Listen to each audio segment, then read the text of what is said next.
dealing with security a day in and day out. Innovations around security and community policing are very fundamental. I'm now joined by my colleague Stephen Mbide, who happens to be at an innovation hub in Ntinda with Yunga, talking about community policing. Mbide?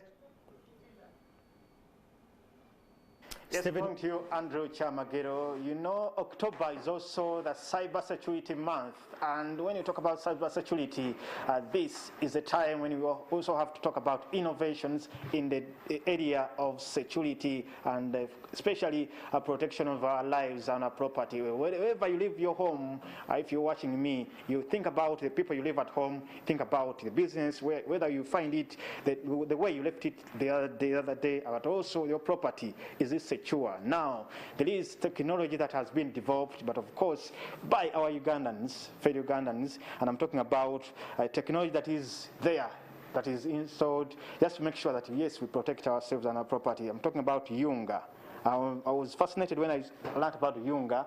That's why I'm here at the Innovation Village in Ntinda to understand more about Yunga, this device that is there to protect us. But let me speak to Anatolia Chirigwajo, the person, the techie survey, the person who is behind Yunga, is an innovator, is a tech entrepreneur. Good morning to you, Anatolia. Yes, good morning to you, and happy to receive you here at our office today.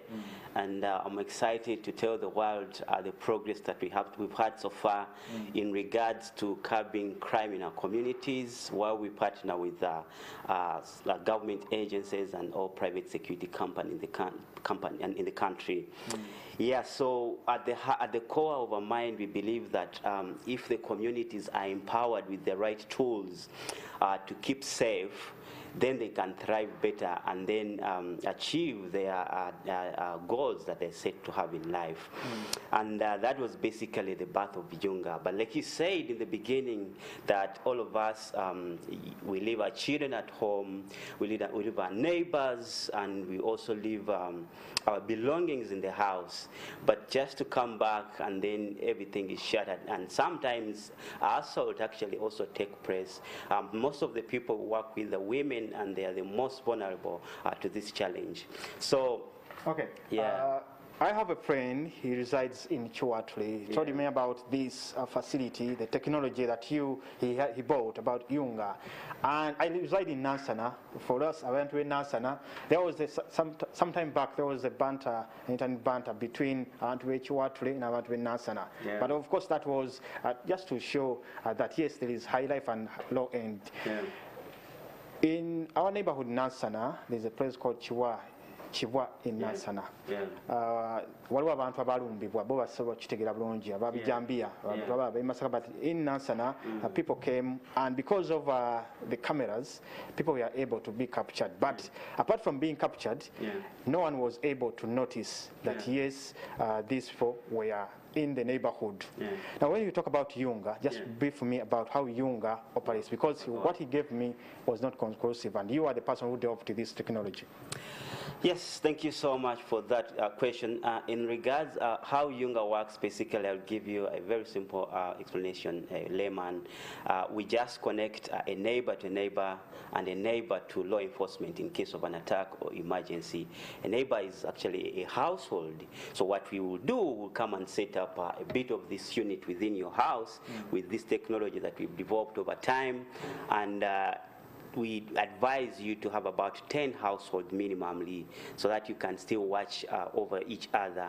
Once everyone gets this unit, which is the Yunga device, it has the ability to sense motion, unwanted motion. It has the ability to set off siren. It has the ability to set off a strobe light, and then as well as engaging the neighbors that we have connected on this device. This is what we call machine-to-machine communication, which is one of the next generation community technology that we are working on. So once I push this button once, this is already connected. The devices in other houses will actually receive the same name. The siren will go off, and the whole village will be set at a brace. The alarm will be set off all over. And that, what we are doing there is that we are creating the highest deter mechanism, which in crime they call. That means my neighbor must have installed this device. Yeah. Tell me about the radius from my neighbor, from my house, the neighbor. Could be 100 meters. Yeah. How near or how far should that neighbor be? Yeah, interesting. So we do not have constraints of distance, but what we recommend is that a person who is near you would actually be the most important person to help you. We've received people who tell us, I have a person in Masaka and I have a person in Barara. I want you to connect that person in the village and then to my home here in Kampala. We can definitely do that, but we believe that we are leveraging on the 10-house model, or what people call Maimba Kumi, because the nearest neighbor actually gives you help even before rapid response of the police that we connect and private security. So that means this system has some coordinates that are linked to each other. Definitely. When you install this device at your home, what it will do, it will upload the GPS coordinates, and those are the same coordinates that we use to route rapid response, one with the local police station, and those communities that have taken it a mile further, maybe now with private security company. They have GPS, they use their phones to route directly in the shortest time possible and give you help. But even before they come, I'll tell you, is that already the neighbors we've connected and we have alerted on the go have already given you what we call a first aid. And almost the 40 crimes that we have actually detected and resolved have been supported by the neighbors. And the good news is that you need the authorities, you need the police, and that's why I can say that we've been helped. We wrote to the Uganda police and we are in conversation with them. We believe that maybe in the nearby future, this is going now to be a very formal way of doing things. But briefly, in the testing phases that we've always had, and the customers, we have about 500 households right now. That's what I wanted to understand, the reception from different people. Because for me, the person I have, my friend in Chwatli, whatever he told me could be different from what others are telling you. What is the reception from these people who are using it? Yeah, so definitely I've told you this product, for us when we are building it, we think of how we are going to reduce exports. How we are going to reduce imports and then increase about exports. So we are making it completely 100% here in our country. And before you take that move to take this device to another country, you have to satisfy the needs of people in your country or in the market that where you already are serving. So about 500 people that have been connected, and like I've told you, 40 cases that have been resolved. These are people who leave their houses and people take advantages. These are single women that people take advantage of, and then they feel like they can go and have a chance to rob whatever they can.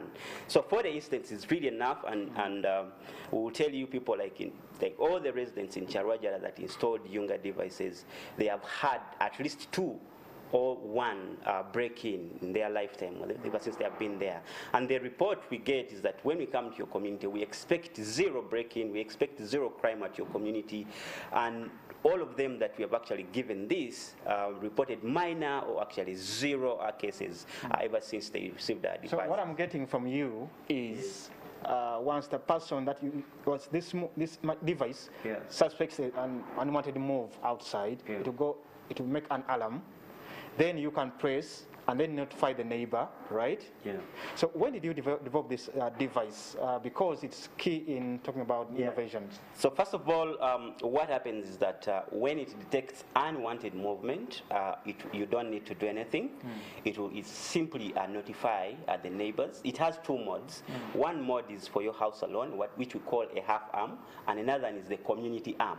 So once you choose to put your device into a home arm, or what we call a half arm, it will just go off at your house alone. But once you know that I am not around and then I am more prone to challenges and crime, then you leave it in the community mode. When that goes off, to still burst, and in 2 seconds all your neighbors are turning up for your help. So that means if someone Andrew Chamagero is that NTV right now is able to, doesn't have to get worried. He can be able to be rescued by the neighbors. Chamagero will just get his phone, activate our device remotely wherever he is, even if he's in the US, and the device will take control of his house and will give him protection 24/7 with support of the neighbors and the connected local police stations.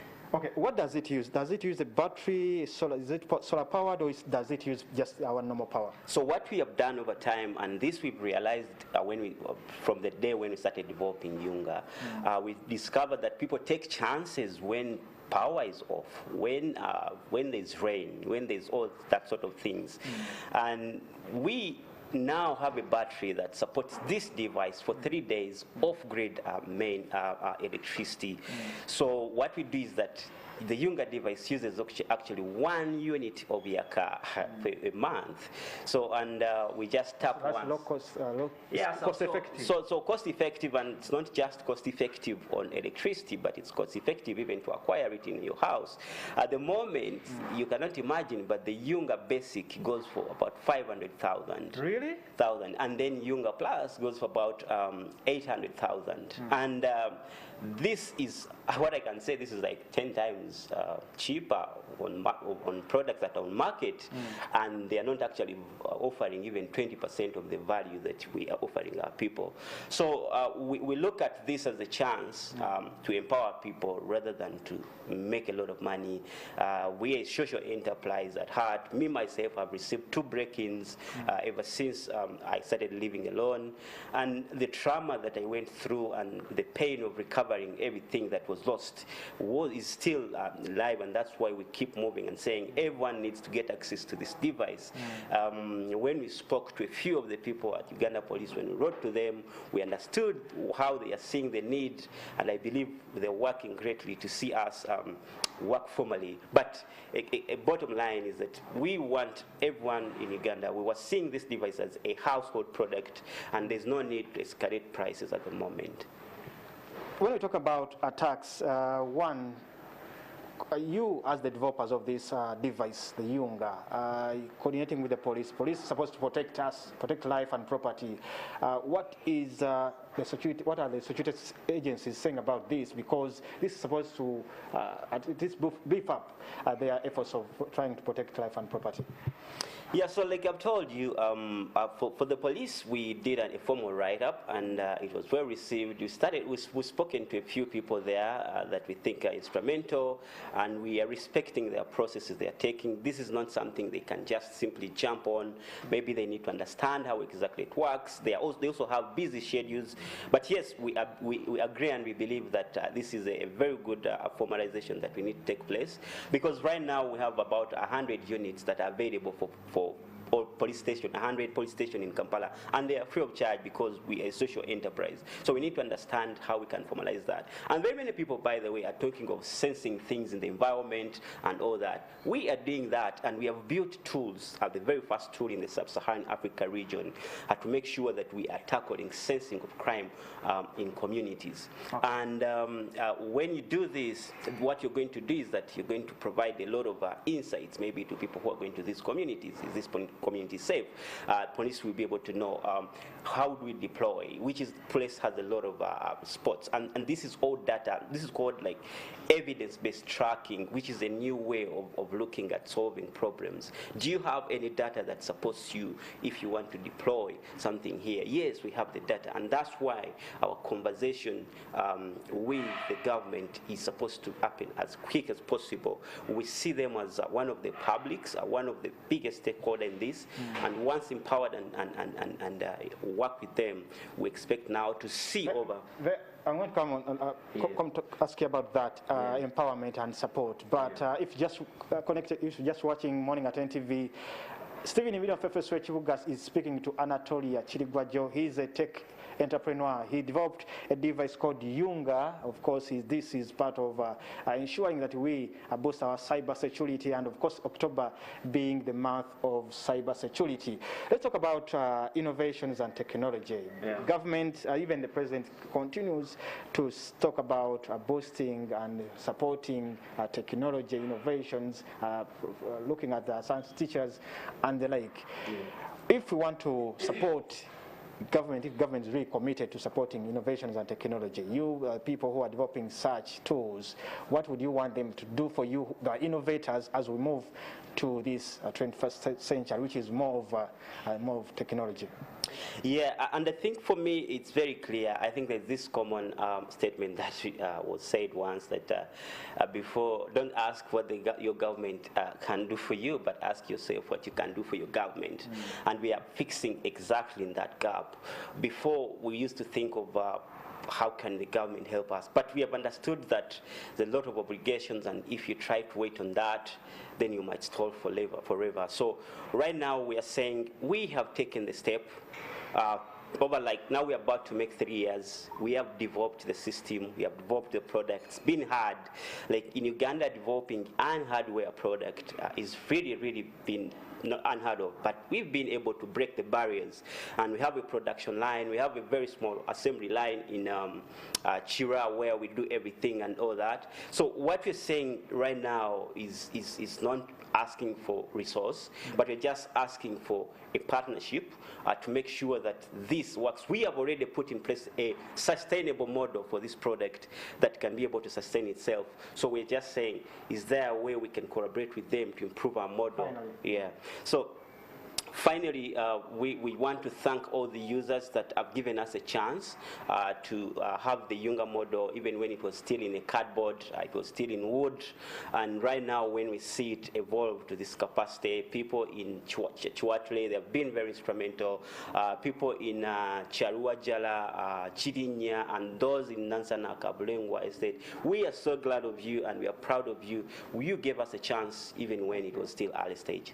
Thank you so much. Thank you so much, Anatolia Chirigwajo, the tech entrepreneur, of course, the brains behind Yunga, this cybersecurity device. Of course, it connects neighbor to neighbor and neighbor to community, as well as to police, in ensuring protection of life and property. Stephen Imbidon, Yunga, here in the Innovation Village in Ntinda, together with Collins Muhwezi. We now take you for a short commercial break, and Morning at 10 TV continues with Andrew Chamagero.